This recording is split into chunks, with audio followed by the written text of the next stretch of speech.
Hello friends, আমার ছোট্ট YouTube চ্যানেলে আপনাদের সবাইকে আবার স্বাগত জানাই।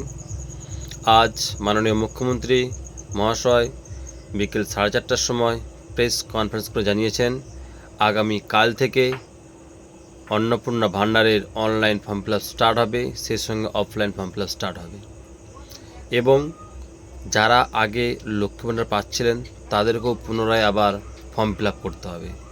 এই ফর্ম ফিল আপের প্রক্রিয়া 3 মাস ধরে চলবে। যে 3 তারিখের মধ্যে ফর্ম ফিল আপ করতে পারবে সে আগে টাকা পাবে। এই ফর্ম ফিল আপ চলাকালীন যারা যারা লক্ষ্মীর ভাণ্ডার পায় তারা এখনও 3 মাস লক্ষ্মীর ভাণ্ডার পাবে। যতক্ষণ না তাদের অন্নপূর্ণা ভাণ্ডারের ভেরিফিকেশনটা কমপ্লিটেড হয় ততক্ষণ তারা লক্ষ্মী ভাণ্ডার পেতে থাকবে। লক্ষ্মীর ভাণ্ডার অন্নপূর্ণা ভাণ্ডারের টাকা ঢুকে গেলেই লক্ষ্মী ভাণ্ডারটা অটোমেটিক্যালি বন্ধ হয়ে যাবে।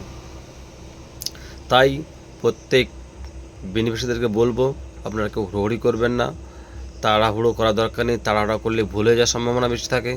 তাই ধীরে সুস্থে আপনারা অফলাইন অথবা অনলাইন ফর্ম ফিল আপ করুন, জমা দিন এবং অন্নপূর্ণা ভাণ্ডারের সুবিধা ভোগ করুন। এবং আমার এই ভিডিওটি যদি ভালো লাগে অবশ্যই একটা লাইক, একটা কমেন্ট এবং একটু শেয়ার করে দেবেন। নমস্কার।